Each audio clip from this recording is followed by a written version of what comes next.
اعوذ باللہ من الشیطان الرجیم بسم اللہ الرحمن الرحیم۔ حدیث نبوی صلی اللہ علیہ وآلہ وسلم۔ پہلی حدیث، رسول کریم صلی اللہ علیہ وآلہ وسلم جب دھوتے یا یہ کہا کہ جب نہاتے تو 1 سا سے لے کر 5 مد تک پانی استعمال فرماتے تھے، اور جب وضو فرماتے تو 1 مد پانی سے۔ یہ حدیث صحیح بخاری سے لی گئی ہے اور اس کا نمبر ہے 201۔ دوسری حدیث، رسول کریم صلی اللہ علیہ وآلہ وسلم نے موزوں پر مسح کیا۔ عبداللہ بن عمر رضی اللہ عنہما نے اپنے والد ماجد عمر رضی اللہ عنہ سے اس کے بارے میں پوچھا تو انہوں نے کہا، سچ ہے، اور یاد رکھو جب تم سے سعد رسول اللہ صلی اللہ علیہ وآلہ وسلم کی کوئی حدیث بیان فرمائیں تو اس کے متعلق ان کے سوا کسی دوسرے آدمی سے مت پوچھو۔ اور موسیٰ بن عقبہ کہتے ہیں کہ مجھے ابو النضر نے بتلایا، انہیں ابو سلمہ نے خبر دی کہ سعد بن ابی وقاص نے ان سے رسول اللہ صلی اللہ علیہ وآلہ وسلم کی یہ حدیث بیان کی۔ پھر عمر رضی اللہ عنہ نے اپنے بیٹے عبداللہ سے ایسا کہا۔ یہ حدیث بھی صحیح بخاری سے لی گئی ہے اور اس کا نمبر ہے 202۔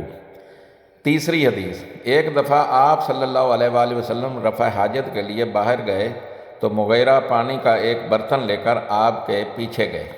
جب آپ قضائے حاجت سے فارغ ہو گئے تو مغیرہ نے آپ کو وضو کراتے ہوئے آپ کے اعضائے مبارکہ پر پانی ڈالا۔ آپ صلی اللہ علیہ وآلہ وسلم نے وضو کیا اور موزوں پر مسح کیا۔ یہ حدیث بھی صحیح بخاری سے لی گئی ہے اور اس کا نمبر ہے 203۔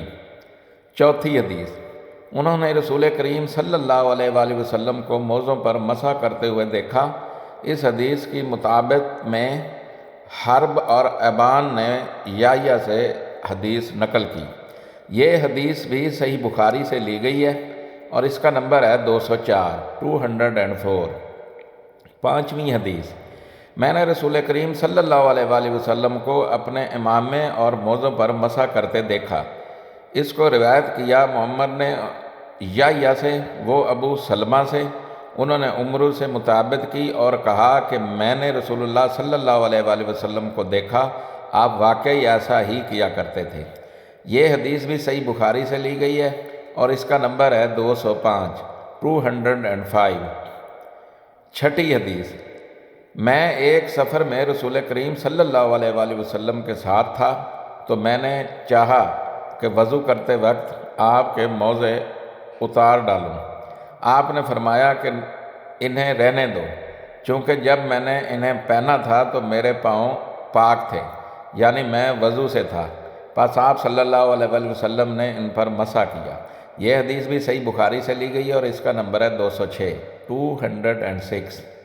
ساتویں حدیث، رسول کریم صلی اللہ علیہ وآلہ وسلم نے بکری کا شانہ کھایا، پھر نماز پڑھی اور وضو نہیں کیا۔ یہ حدیث بھی صحیح بخاری سے لی گئی ہے اور اس کا نمبر ہے 207۔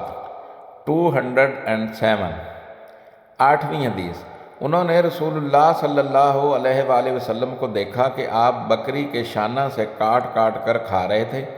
پھر آپ نماز کے لیے بلائے گئے تو آپ نے چھری ڈال دی اور نماز پڑھی، نیا وضو نہیں کیا۔ یہ حدیث بھی صحیح بخاری سے لی گئی ہے اور اس کا نمبر ہے 208۔ نویں حدیث، فتح خیبر والے سال وہ رسول کریم صلی اللہ علیہ وآلہ وسلم کے ساتھ صحبہ کی طرف، جو خیبر کے قریب ایک جگہ ہے، پہنچے۔ آپ صلی اللہ علیہ وآلہ وسلم نے عصر کی نماز پڑھی، پھر ناشتہ منگوایا گیا تو سوائے ستو کے اور کچھ نہیں لایا گیا۔ پھر آپ نے حکم دیا تو وہ بھگو دیے گئے۔ پھر رسول کریم صلی اللہ علیہ وآلہ وسلم نے کھایا اور ہم نے بھی کھایا۔ پھر مغرب کی نماز کے لیے کھڑے ہو گئے، آپ نے کلی کی اور ہم نے بھی، پھر آپ نے بھی نماز پڑھی اور نیا وضو نہیں کیا۔ یہ حدیث بھی صحیح بخاری سے لی گئی ہے اور اس کا نمبر ہے 209۔ میری تمام دیکھنے اور سننے والوں سے گزارش ہے کہ میرے والدین، میرے بہن بھائی، میرے رشتہ دار اور میرے دوست جو اس دنیا سے جا چکے ہیں ان کے لیے مغفرت کی دعا کر دیں۔ جزاک اللہ خیرہ۔ دعا گو طارق سلطان شاہ ہاشمی۔